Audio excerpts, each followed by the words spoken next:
é hora da gente falar com o Gustavo Almeida, o Guga. Muito bom dia para você, Guga. Seja bem-vindo ao BMC Pre-Market.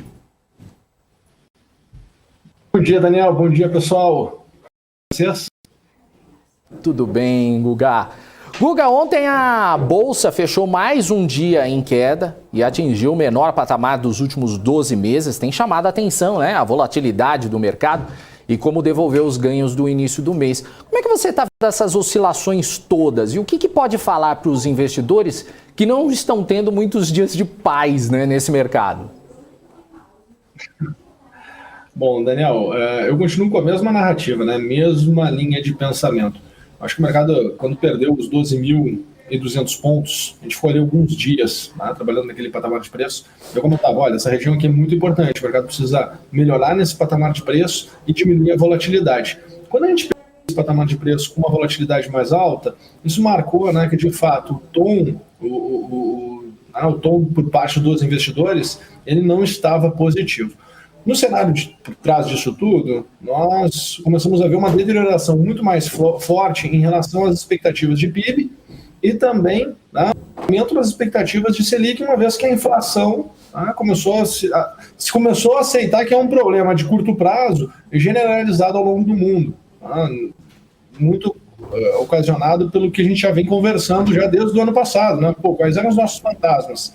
Os fantasmas eram petróleo, que poderia cair uma região próxima a $100 o barril, já chegamos aí no petróleo a $85, se tu for para pensar que estava 45 ano passado, né, ou chegou a ter negociação negativa, poxa, isso tem uma pressão, já vem sendo construída uma pressão inflacionária já há muito tempo. Né? E aí isso vem estimulando com que alguns players no mercado se desestimulem a ir às compras, mesmo com os ativos. Né? A gente vem tendo essa narrativa de que os ativos estão baratos desde o início do segundo semestre, né? E a bolsa não para de cair.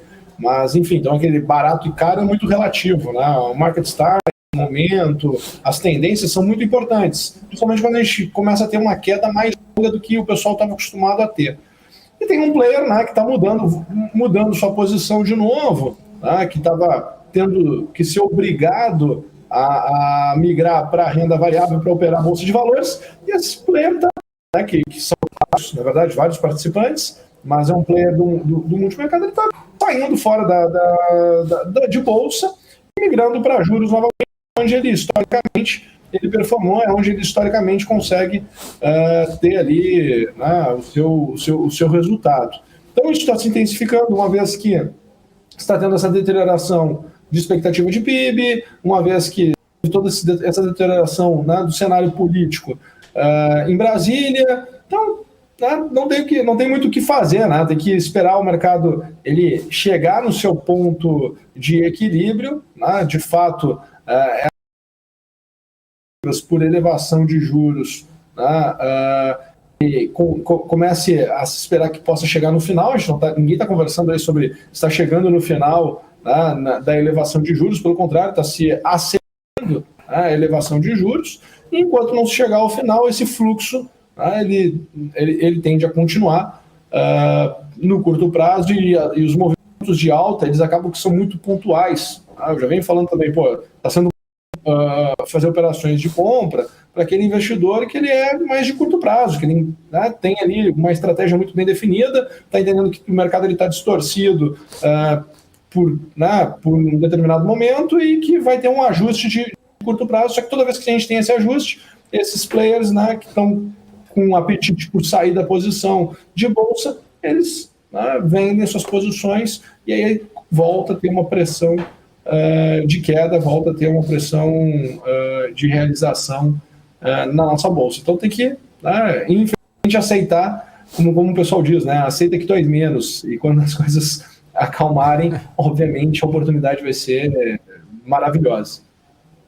E o que chama atenção também, né, Guga, é a amplitude das altas e baixas, né? Tem empresa que cai 10% num dia, no outro sobe, outras caem 30% na semana.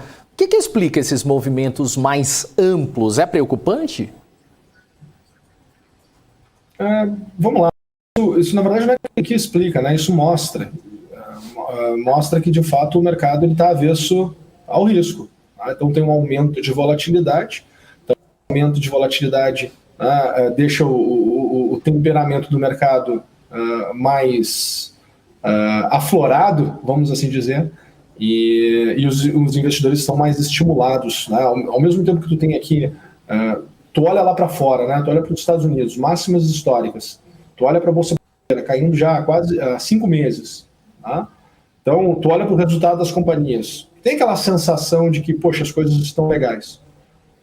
No momento que tu tem essa sensação que as coisas estão legais, entra um fluxo comprador, um pequeno fluxo comprador que seja, tá? Num determinado patamar de preço, o preço de fato sobe. A volatilidade está alta, os preços estão descontados, estão de fato, né, no ponto que tu tem ali de referência, que é o ponto de fechamento do dia anterior.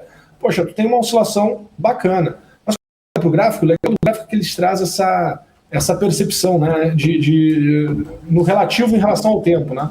Quando tu olha para o gráfico, não é tão impactante assim em relação à cotação que estava há 3, 4 meses atrás, né? Então tu vê aquela alta acontecendo, tu vê aqueles movimentos acontecendo em função da alta volatilidade que a gente está tendo no curto prazo. Só que, de novo, né? Pô, os caras estão zerando posição, não tem o que fazer. As pessoas, existem players que estão zerando posição. Em algum momento isso vai cair, essa força de venda vai diminuir? Acredito que sim. Quando isso começar a acontecer, a gente vai ver o quê? Essa volatilidade diminuir. Só que ainda não deu tempo dessa volatilidade diminuir. Eu venho comentando, né? Desde a região lá dos 114, 112 mil pontos, quando a gente perdeu a primeira vez os 112 mil pontos, gente, a volatilidade está muito alta. Isso faz com que os movimentos no mercado, eles não sejam pequenos, eles vão ser amplos.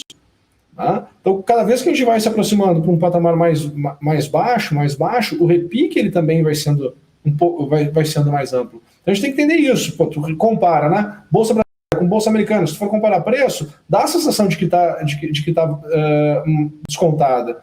Tudo bem, mas a resposta de curto prazo ela não é positiva. Todos os dias me pedem, deixa o recado para o pessoal, e eu dou o recado, olha, gente, o investidor de curto prazo, esse vai conseguir tirar proveito aqui nesse momento. O investidor já de médio e longo prazo, ele é um pouco mais devagar. Por que ele tem que ir mais devagar? Porque a volatilidade está alta, exatamente para não sofrer, né, com essas oscilações. Não pode, no início do dia, a gente está com um planejamento estratégico. Aí começa a tomar soco durante o dia, né, perde toda a estratégia, né, e no final do dia fica, puxa, o que aconteceu? Não, só um pouquinho. Né, escuta o Google lá no market, né, o que está acontecendo? A volatilidade está mais alta, o mercado, né, tu tem aí um grande player que está querendo ou não zerando posição, isso vai gerar uma distorção para baixo. Toda vez que sobe o mercado um pouco, ele vai lá e zera mais suas posições. A gente percebe que isso na oscilação do mercado. Ontem eu expliquei no pre-market, né, como é que dá para a gente enxergar essas movimentações. Tem a gravação aqui no portal e no canal do YouTube da BMC. Vale a pena o pessoal ir lá para estudar, né? Todo o nosso pre-market aqui eu tento trazer um pouco de conhecimento, tento trazer um pouco mais de clareza e consciência para os nossos investidores, para os nossos telespectadores. Então, para mim, está acontecendo algo que está muito alinhado na narrativa que eu venho trazendo aqui todos esses dias aqui no nosso pre-market na BMC. Tá certo. E qual que é a sua projeção para hoje? O que o gráfico mostra aí para gente? Vamos lá, deixa eu compartilhar minha tela aqui.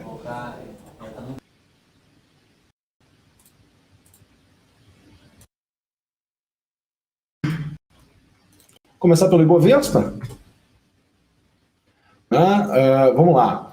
Tivemos aqui o menor fechamento, se nós formos olhar, foi o nosso menor fechamento desde... Caramba! Nosso menor fechamento desde novembro de 2020. Nossa menor cotação de fechamento desde novembro do ano passado. Exatamente aqui no dia 12 de novembro do ano passado, ou seja, um ano. Então, de fato, mostra que o mercado está corrigindo. Eu acredito que tem espaço para chegar, Daniel, aqui na região dos 102 mil pontos e, inclusive, perder pela primeira vez os 100 mil pontos. Né? A gente está caminhando para essa região. Comentei, né, semana passada, comentava, poxa, Guga, tivemos aqui uma semana de alta. Eu falava, olha, gente, a parte da tarde está tendo venda, a parte da tarde está tendo venda, a parte da tarde está vendendo venda. Teve novamente uma aceleração do processo de venda. Então, tem espaço, Daniel, para vir aqui lá para a região de 99 mil pontos, podendo chegar até mesmo um patamar mais abaixo. Tá? Todo movimento de alta é um movimento de repique. aqui o meu gráfico de 5 minutos dentro do mercado futuro. O que nós podemos esperar aqui para o dia de hoje, né? Onde nós temos aqui uma certa possibilidade do movimento de alta. Tá? Dentro da possibilidade de movimento de alta, se nós pegarmos esta base de dados aqui, que foi a baixa que nós tivemos na parte da tarde de ontem, né, para ser mais exato aqui, das 2 horas e 15 minutos da tarde até as 3 horas e 20 minutos, olha como o movimento é curto no tempo que eu estou utilizando de base para conseguir enxergar um potencial movimento de alta. A gente está sem estrutura para o mercado inverter no curto prazo com muita força. Tá? O que eu enxerguei aqui? Primeiro repique foi para a região de 61,8, segundo seria 78,6 até 104,300. Né? Então eu tinha aqui uma projeção que a gente pudesse subir até os 104,300, mais ou menos, seria o melhor dos mundos aqui. Tá? Que seria ótimo que acontecesse. Poxa, se a bolsa conseguisse 105.495, tá? 105.500, seria uma expectativa muito boa, né, de alta. Tá? Então, nós temos aqui um cenário muito otimista. Estou tá? Enxergando aqui para cima até os 105.500. Tá? Já a movimentação de baixa, bom, essa movimentação de baixa, ela tem muito mais espaço para acontecer, né? Espaço para se desenvolver. E aí o que eu consigo enxergar de movimento, qual a base que eu vou utilizar aqui como referência para o pessoal entender, né, a projeção aqui de baixa, a minha base de referência vai ser essa aqui, entre as 9 horas da manhã do dia 10 de novembro até as 12 horas e 50 minutos do dia 11 de novembro. Então a minha projeção era para que chegasse aqui de fato, né, no 102.800. Dos 102.800, tá? Se nós perdermos esse nível de preço, o que eu consigo enxergar que vá buscar é a região dos 101.300 e depois, né, perderia os 100 mil pontos, seriam os 99 mil pontos. Daniel. Legal. Guga, uma última pergunta antes da gente encerrar. A gente está falando do movimento de inflação no mundo todo e a elevação do preço do petróleo. Essa semana, o presidente dos Estados Unidos, Joe Biden, convidou outros países a usar a reserva estratégica para baixar o preço da commodity e tirar a pressão inflacionária. A China já começou a usar as reservas. Como é que você avalia esse movimento? Isso pode ajudar as empresas de petróleo aqui e também nessa questão da inflação?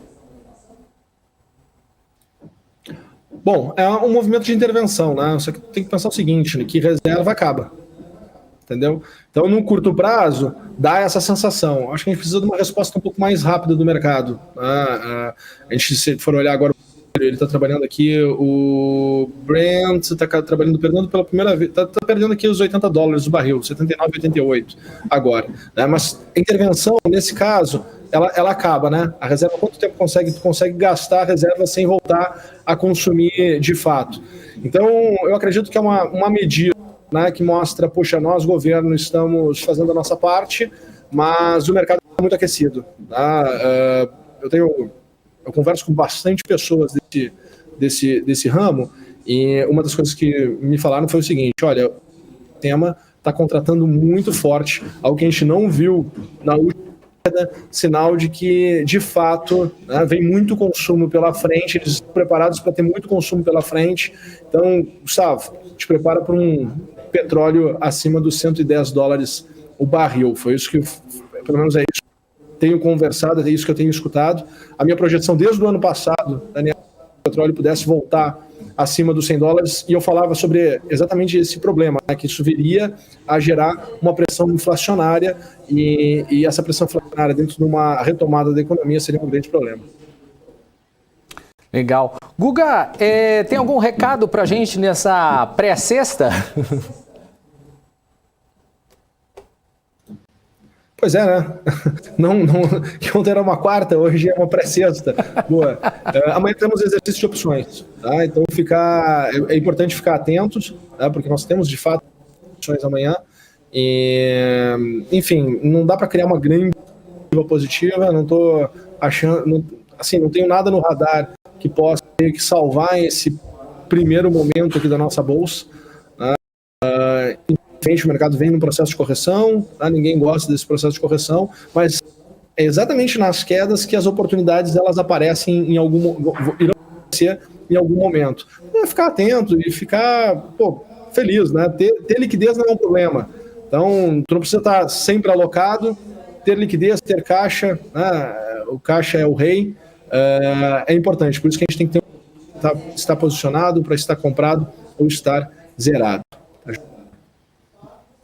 Tá certo. Valeu, Gustavo Almeida. Valeu, um abraço para você. Até amanhã. Um abraço. Até amanhã.